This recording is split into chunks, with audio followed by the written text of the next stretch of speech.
Alors, mon nom est Jean-Pierre Després, je suis professeur à l'Université Laval au département de kinésiologie à la Faculté de médecine et j'ai le grand privilège d'être le directeur scientifique de VITAM, Centre de recherche en santé durable. Alors, VITAM, et ça, encore une fois, c'est pour moi, c'est une source, c'est extrêmement inspirant, motivant de voir, encore une fois, que toute une communauté de chercheurs, chercheuses sont prêts à bâtir ce que j'appelle, moi, un projet de société. Ça peut paraître extrêmement ambitieux, mais VITAM, c'est un centre de recherche qui vise à construire avec et pour la population un projet de société. On ne peut plus maintenant imposer, les scientifiques de la planète ne peuvent plus imposer parce qu'ils ont le savoir de dire à la population, il faut faire ceci, il faut faire cela. D'ailleurs, la crise en ce moment que l'on vit le montre bien.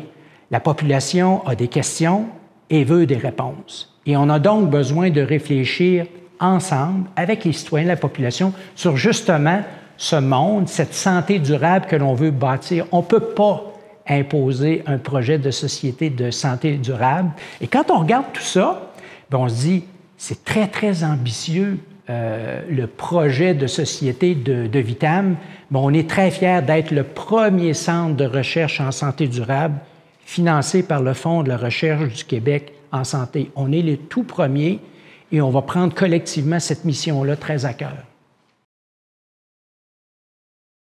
C'est la mobilisation, le potentiel de mobilisation.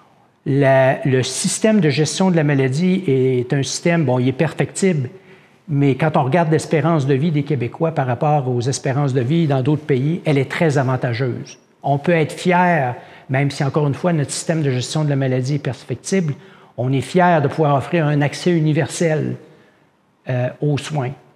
Ce qu'on n'offre pas en ce moment, c'est un accès universel aux services de santé qui comprend, encore une fois, la promotion de la santé et la prévention, parce qu'on est très, très tourné vers la gestion de la maladie.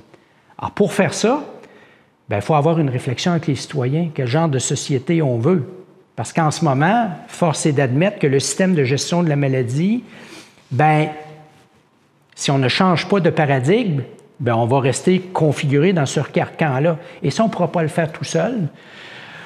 Moi, comme directeur d'un centre de recherche, je vois l'opportunité de peut-être finalement changer ce paradigme-là, mais on va le faire avec et pour la population. Et c'est ça qui m'enthousiasme. Après 35 ans de travaux de recherche où il y a un fossé énorme entre le savoir et ce qui est fait sur le terrain, j'espère que par ce centre de recherche-là, par tout un collectif de chercheurs-chercheuses qui ont embrassé cette vision-là, et par, encore une fois, plein de communautés aussi qui vont se lever puis vont dire, c'est ça le Québec qu'on veut, pour nos enfants, nos petits-enfants, qu'on va peut-être y arriver.